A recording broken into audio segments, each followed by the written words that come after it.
Ce que je sais avec certitude, c'est que vous n'obtenez pas ce que vous souhaitez, vous n'obtenez même pas ce que vous espérez, vous obtenez ce que vous croyez. Alors, qu'est-ce que vous croyez? Je suis donc ici pour vous dire qu'il y a un plus grand rêve pour votre essence. Il y a un plus grand rêve et la clé, le secret, la magie est de vous abandonner au rêve de Dieu pour vous. Dans cette vidéo, Oprah Winfrey nous partage 6 leçons précieuses qu'elle a tirées de son histoire et de son parcours. Avant de commencer, comme d'habitude, petit rouge à lèvres. Let's go! Donc, qui est Oprah Winfrey? C'est une noire américaine qui a grandi dans la pauvreté et qui a fini par connaître un succès phénoménal. Elle a d'abord travaillé comme animatrice de télé, ce qui ne lui a pas plu parce que ça ne lui permettait pas de s'exprimer comme elle voulait. Et elle a finalement choisi de se lancer à son propre compte, de suivre en fait sa passion, ses rêves. Et elle a fini par connaître un succès incroyable avec son émission qui s'appelle l'Oprah Winfrey Show. Elle est aujourd'hui milliardaire et fait partie des femmes les plus influentes du monde. Et dans cette vidéo, elle te partage 6 leçons précieuses pour réussir dans la vie. Let's go! J'avais environ 8 ans. J'ai grandi à l'église et j'allais à l'une de ces journées de la femme. Vous savez, à l'époque, la messe durait toute la journée. J'ai été à l'école du dimanche et ensuite, l'après-midi, il y avait un thé du conseil des femmes. Pendant le thé, la petite fille qui était censée faire une récitation est tombée malade et ils ont dit à ma belle-mère qu'ils auraient besoin d'une autre petite fille. Est-ce qu'Oprah pourrait revenir et faire la récitation cet après-midi? Ma belle-mère a dit oui, je vais la faire revenir. Alors, je suis rentrée à la maison et j'ai appris à réciter Invictus de William Ernest Henley, qui commence par « La nuit qui me couvre, noire comme une fosse ». D'un pôle à l'autre. Je remercie Dieu pour mon âme indomptable. Je ne savais pas ce que disait le poème, mais à la fin, il y a un strophe qui dit que peu importe à quel point la porte est étroite, ni comment le parchemin est chargé de punitions, je suis le maître de mon destin. Je suis le capitaine de mon âme. À ce moment-là, mon petit cerveau de 8 ans ne comprenait pas vraiment la puissance et la profondeur de ces mots, mais ils sonnaient assez bien pour que je les écrive et les colle sur mon miroir. Et ces mots, je suis le maître de mon destin, je suis le capitaine de mon âme, sont devenus comme un mantra pour moi. Ce qu'ils disaient, c'est que je suis responsable des choix que je fais pour ma vie. Je suis responsable. Je suis responsable. Évidemment, une fois que j'ai grandi et que j'étais mieux en mesure d'assimiler ce que ces mots signifiaient, j'ai découvert en cours de physique, pour ceux d'entre vous qui se souviennent de la physique, la 3e loi du mouvement. Vous vous souvenez de ce que c'est? La 3e loi du mouvement en physique dit que pour chaque action, elle s'appelle la loi de Newton. Et elle dit que pour chaque action, il y a une réaction égale et opposée. Donc, qu'est-ce que cela signifie? Cela signifie que tout ce que vous mettez dans le monde, chaque action, il y a une réaction égale et opposée. Cela signifie que peu importe ce que vous faites, l'énergie de ce que vous faites, ce que vous dites, et le plus important, l'énergie de qui vous êtes, va dans le monde, dans votre maison, dans vos relations, et cette énergie vous revient toujours. Vous êtes responsable de l'énergie que vous mettez dans le monde, parce que cette même énergie, bam, vous revient à chaque fois, que vous le croyez ou non, parce que c'est une loi. C'est une loi qui fait que tout ce que vous diffusez dans le monde vous revient.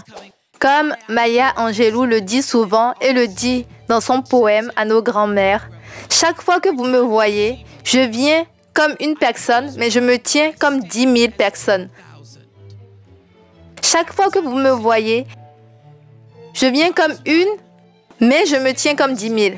Donc, ce n'est pas juste moi qui me tiens debout ici. C'est ma mère, ma grand-mère, sa mère, la mère de sa mère, avant elle son grand-père, chaque oncle qui a prié, chaque sœur qui a pleuré, chaque tante qui s'est sacrifiée, ceux dont les noms ont fait les livres d'histoire, ceux dont les noms n'ont jamais pu faire les livres d'histoire, m'ont permis de venir aujourd'hui me tenir debout comme 10 000.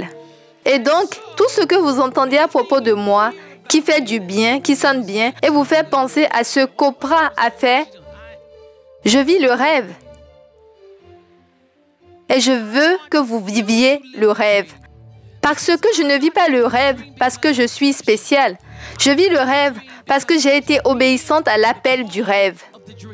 Alors, je veux que vous partiez d'ici aujourd'hui en pensant quel est le rêve pour vous. Quel est le rêve de Dieu pour vous? Qu'est-ce que le Créateur vous réserve? Souvent, nous passons nos vies à souhaiter et espérer, et souhaiter et désirer des choses. Ce que je sais avec certitude, c'est que vous n'obtenez pas ce que vous souhaitez, vous n'obtenez même pas ce que vous espérez, vous obtenez ce que vous croyez. Alors, qu'est-ce que vous croyez? Et sachez quel est le rêve de Dieu pour vous. Je vis dans le rêve, je vis dans l'espace du rêve. Le rêve est bon, le rêve est agréable. Le rêve est plus grand que ce que j'aurais pu imaginer. Je suis donc ici pour vous dire qu'il y a un plus grand rêve pour votre essence. Il y a un plus grand rêve et la clé, le secret, la magie est de vous abandonner au rêve de Dieu pour vous. D'arrêter de vous battre contre et de pousser contre, de rejeter et de résister. D'essayer de dire au Créateur, les forces universelles, l'intelligence divine, ce que vous étiez censé faire. Restez tranquille et sachez avec certitude quel est son rêve pour vous. J'ai changé ma façon de voir le pouvoir vers 1989. Il y avait un livre que j'ai lu, écrit par un homme appelé Gary Zukav, appelé Sita l'âme. Et dans Sita l'âme, il a défini ce qu'est le vrai pouvoir, le pouvoir authentique.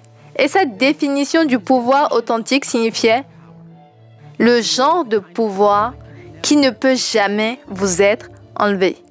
Pas votre apparence, pas votre renommée, pas votre argent, pas votre patrimoine, mais le pouvoir authentique, c'est quand la personnalité, votre personnalité, vient servir l'énergie de votre âme.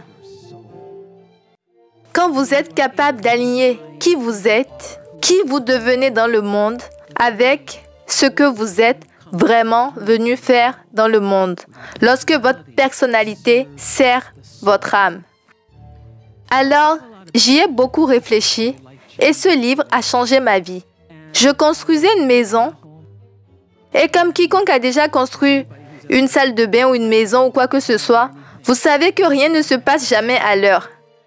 Et donc, la maison était censée être achevée et ce n'était pas fini alors que j'avais hâte d'emménager dans ma maison. Je voulais passer un super Noël et je pensais à tout ce que je ferais. Je pensais à des cartes, je pensais à mettre des cloches sur la porte, mais je n'avais pas encore de sol dans ma maison, donc c'était difficile à faire. Alors, j'ai commencé à réfléchir. Eh bien, si je ne peux pas passer Noël dans ma maison, qu'est-ce que je peux faire? J'ai commencé à me promener sous un arbre. J'étais assise sous cet arbre avec mes pensées, et comme j'étais seule avec mes pensées, je pensais quel serait le meilleur prochain Noël possible pour moi. J'ai pensé au meilleur Noël que j'ai jamais eu. Et le meilleur Noël que je n'ai jamais eu était quand j'avais 12 ans. Ma mère bénéficiait de l'aide sociale. Et je vivais avec ma mère, mon demi-frère et ma sœur. Et ma mère m'a appelée dans ma chambre pour me dire que nous n'aurions pas de Noël cette année. J'ai dit quoi? Nous n'aurons pas de Noël? Et le Père Noël? Elle a dit, il n'y a pas de Père Noël. J'avais déjà compris, mais... D'accord, j'étais gênée et j'avais honte parce que, pour la première fois, j'ai dû faire face à la réalité que je soupçonnais, qui est que nous n'étions pas comme les autres enfants, mais que nous étions pauvres. Nous n'allions pas avoir de Noël et il n'y a pas de Père Noël. Ma première pensée après avoir été gênée et avoir eu honte était: qu'est-ce que je vais dire à tout le monde quand nous retournerons à l'école et que tous les enfants montreront leurs jouets? Je n'aurai rien à dire. Que vais-je faire? Je ne vais pas sortir pendant que tout le monde sera dans la cour pour montrer les jouets. Je vais rester à l'intérieur. Je me suis dit que j'allais faire semblant d'être malade. Et plus tard dans la soirée, des religieuses sont venues chez nous et elles ont apporté de la nourriture et elles ont aussi apporté des jouets pour mon frère et ma sœur. Et j'ai été submergée de joie que ces nonnes se soient présentées. Non pas parce qu'elles avaient apporté une poupée autre que celle que je voulais, mais j'étais bouleversée par le fait que des gens se soient souvenus que nous existions et que des gens se souciaient suffisamment de nous au milieu de la nuit pour venir chez nous avec de la nourriture et des jouets. Et j'ai aussi pensé au fait que maintenant j'aurais une histoire à raconter à l'école. Je réfléchissais à ce qui était le meilleur Noël que je n'ai jamais eu et je me suis dit, comment pourrais-je rendre cela possible pour d'autres enfants? Comment pourrais-je créer le même genre d'expérience pour d'autres enfants? Alors, j'ai pris 50 membres de mon équipe et l'un d'entre eux a embauché 50 autres personnes en Afrique du Sud. Et nous sommes allés en Afrique du Sud avec l'idée de créer quelque chose. Nous avons fini par faire un documentaire sur la gentillesse de Noël. La gentillesse de Noël en utilisant ma personnalité pour servir l'énergie de mon âme.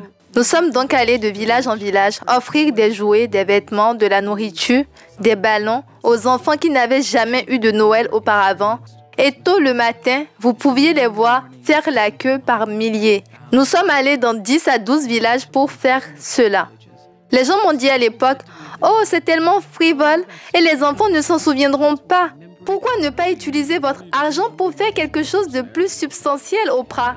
J'ai dit qu'ils ne se souviendraient peut-être pas des jouets, qu'ils pourraient ne pas se souvenir des vêtements bien qu'ils aient été très excités en ouvrant les boîtes contenant les vêtements, parce que, comme leur gardien nous l'a dit, avoir de nouveaux vêtements les faisait ne pas se sentir pauvres. Et pour tous ces enfants, c'était la première fois qu'ils avaient jamais eu quelque chose qui était nouveau pour eux. Ils ne se souviendront peut-être pas de ce qu'il y avait dans la boîte, mais ils se souviendront que quelqu'un s'est souvenu d'eux. Ils se souviendront de l'expérience.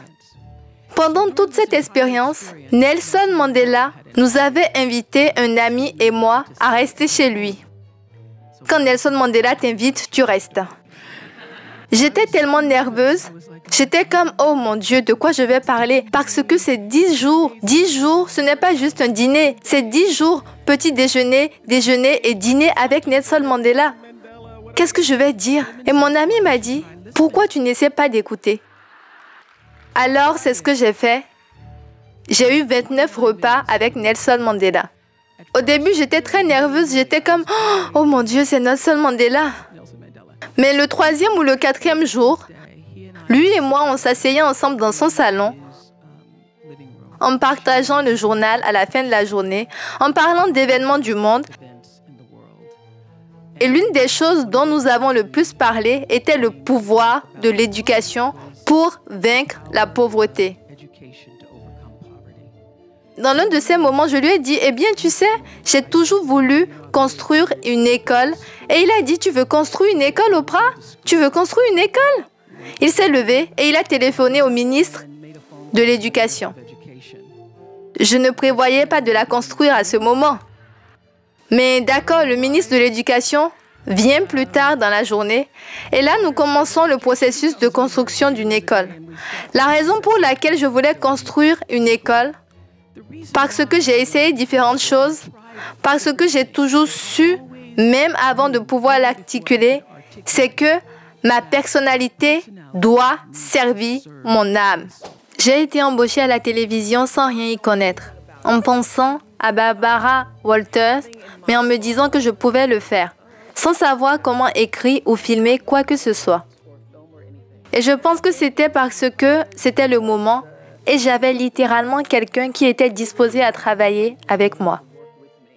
Mais je devais trouver ma voie parce que le reportage ne m'a jamais vraiment correspondu et je me demandais qu'est-ce qui fonctionnerait pour moi. Je suis si âgée que quand j'ai commencé, c'était une année où on commençait à diffuser en direct. Donc, qu'est-ce que les stations de télé faisaient? Elles lançaient quelqu'un en direct, même s'il ne se passait rien, juste pour pouvoir dire que c'était un direct. Et je me suis donc rendu compte que je n'étais pas très douée pour l'écriture. Mais quand je me levais et je parlais de ce qui venait de se passer, c'était vraiment bien. Alors, j'avais 19 ans quand j'ai commencé à travailler à la télévision.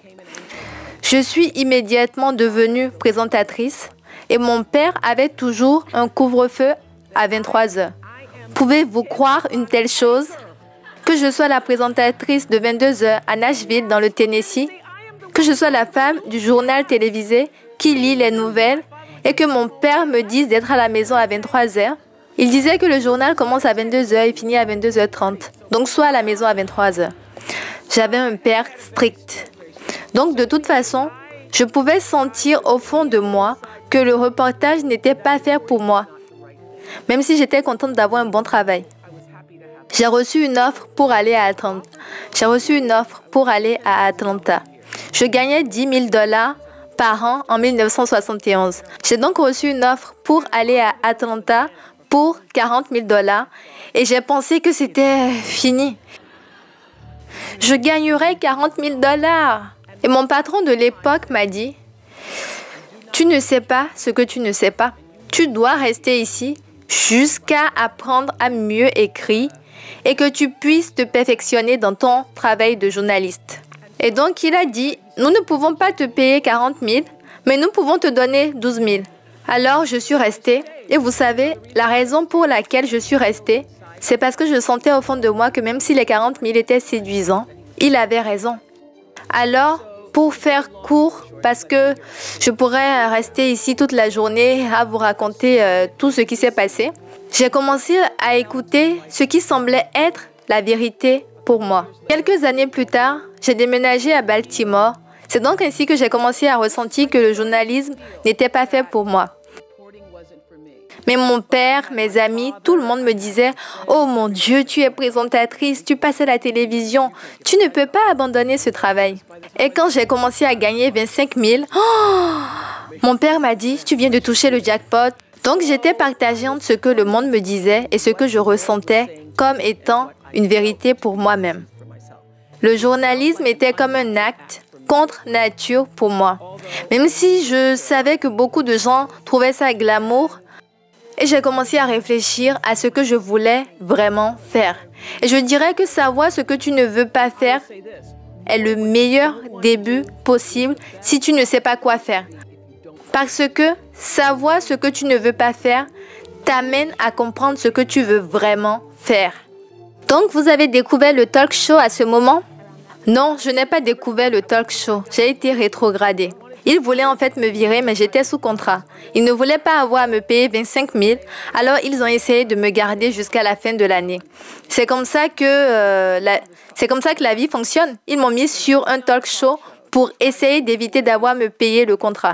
Et au moment où je me suis assise dans le talk show, interviewant le marchand de glace et ses multiples saveurs, j'ai su que j'avais trouvé mon chez-moi. Parce que quand j'étais journaliste, c'était tellement peu naturel pour moi de couvrir les tragédies et les difficultés des gens et ensuite de ne rien ressentir. À l'époque, je repartais après un incendie et je leur apportais des couvertures. Et ensuite, je recevais une note de mon patron qui disait « Mais qu'est-ce que tu fous? Tu es juste censé être journaliste. Tu ne peux pas être aussi empathique. » Et ça ne me semblait pas naturel. Si je devais vous parler en termes d'affaires ou vous laisser un message, la vérité est que j'ai depuis le tout début écouté mon instinct. Toutes les meilleures décisions dans la vie ont été prises parce que j'étais à l'écoute de ce que je ressentais. Vraiment. Et donc, quand ça ne me semblait pas bien, je savais que je ne serais pas là pour toujours. Alors, j'ai reçu un appel pour venir à Chicago Après avoir commencé avec un co-présentateur et avoir travaillé et parlé pendant plusieurs années, je savais que c'était la bonne chose à faire. Et je savais que même si je ne réussissais pas, parce qu'à l'époque, il y avait un gars nommé Phil Donahue qui était le roi du talk show et qui était à Chicago. Chaque personne de mon entourage, sauf ma meilleure amie Gail, a dit que j'allais échouer. Chaque personne. Mon patron à ce moment-là a dit que j'étais formidable et a dit « Tu entres dans un terrain miné. Tu vas échouer, tu vas échouer. Chicago est une ville raciste, tu es noir. » Ils m'ont ensuite offert une voiture, un appartement, tout ça. J'ai dit non. Si j'échoue, alors je découvrirai quelle est la prochaine chose pour moi. Quelle est la prochaine chose vraie pour moi. Je sentais que c'était la prochaine chose à faire et je n'étais pas une de ces personnes, vous voyez. Toutes les personnes qui ont travaillé avec moi dans News avaient leurs notes, leurs histoires, leur CV prêt. Je n'avais rien de tout cela parce que je savais que le moment viendrait où ce dont j'avais besoin se présenterait à moi. Et quand cela s'est présenté, j'étais prête. Parce que ma définition de la chance est la préparation qui rencontre le moment d'opportunité. Et j'étais préparée à pouvoir entrer dans ce monde du talk show d'une manière dont je savais que je pouvais le faire. Les gens se réfèrent maintenant à moi comme une marque. Je n'ai jamais su ce qu'était une marque. Quand j'avais commencé, je ne savais même pas ce que c'était. Je suis devenue une marque en faisant en sorte que chaque décision découle de ce que je pense être la vérité. Chaque choix que j'ai fait pour chaque émission qui allait être à l'antenne, je l'ai fait en me demandant si ça me semblait bien. Est-ce que c'est la bonne chose? Est-ce que ça pourrait aider quelqu'un ou pas? Mes plus grands professeurs étaient des gens comme le Ku Klux Klan et des skinheads parce qu'un jour, j'étais assis à la télévision en train de faire une interview avec eux et j'ai réalisé à ce moment-là que l'énergie que je diffusais à travers le monde était une énergie dont je ne voulais pas faire partie. Donc, littéralement, au milieu d'une pause publicitaire, je me suis dit que je ne ferai plus jamais ça. Je permettrai uniquement que ma plateforme soit utilisée comme une force pour le bien et qu'il existe de nombreuses formes de KKK, même si ça ne s'appelle plus comme ça. Donc, j'ai vraiment pris la décision consciente de m'utiliser et d'utiliser ma plateforme pour ce qui, je pense, allait éclairer les gens d'une manière. C'est à ce moment-là que j'ai cessé d'être utilisée par la télévision et j'ai pris la décision d'utiliser la télévision. Quand j'ai commencé, je voulais $1 million pour pouvoir acheter à mon père une maison sur une colline ou quelque chose comme ça. Vous savez, je ne voyais pas les possibilités sur le long terme. Et puis, un jour, je l'ai vu et je me suis dit, oh, c'est plus que ce que je pensais. Parce que quand vous débutez à la télévision, la grande vision, c'est « Oh mon Dieu, si je peux obtenir ce job à la télé ». Et j'avais cette idée. J'avais littéralement l'idée. Et à l'époque, j'ai demandé à mon agent si je pouvais trouver un travail de remplacement de l'animateur de l'émission Good Morning America. J'étais là. Je me disais que je pouvais le remplacer lorsqu'il partirait en vacances. Et mon agent m'a dit « Tu n'obtiendras pas ce poste parce que tu es noir. » Et cette chaîne ne recrute pas de personnes noires. Donc, j'ai laissé cet agent et j'étais toujours là. Je pensais, oh, si je pouvais accéder à ce réseau, si je pouvais juste accéder au réseau, si je pouvais juste accéder au réseau, si je pouvais accéder à un plus grand marché. Et je pensais aux 3 grandes villes, c'était New York, Chicago et Los Angeles. Et donc, pourquoi vous vouliez être une personnalité à la télé? C'était à quelle fin? Parce que je n'avais pas de vision au-delà du succès à la télé. Ce n'est que lorsque j'étais littéralement à la télévision que j'avais ma propre émission. C'est là que j'ai pris la décision que j'allais posséder l'émission, ce qui signifie que je prendrais le risque si cela ne fonctionnait pas. Et j'ai pensé à ce que cela signifie vraiment. Et en fait, je suppose que la vision a été inspirée par le fait que j'allais tout le temps dans les lycées. Et je me souviens être allée dans une école et un enfant m'a dit Ah, vous êtes cette dame qui joue à la télé. Et j'ai dit non, je ne joue pas à la télé, c'est mon travail en fait. J'utilise la télé comme mon travail tous les soirs. Et je me suis rendu compte que beaucoup de gens pensaient « Ah, tu vas juste jouer à la télé en fait ». Et c'est après ça que je me suis rendu compte que la télévision était une plateforme. Voilà, on arrive à la fin de cette vidéo. J'espère vraiment qu'elle t'aura plu. N'hésite pas à me dire en commentaire lequel de ces conseils t'a le plus impacté et applique-le, garde-le avec toi. Je te dis rendez-vous dans une prochaine vidéo. Ciao!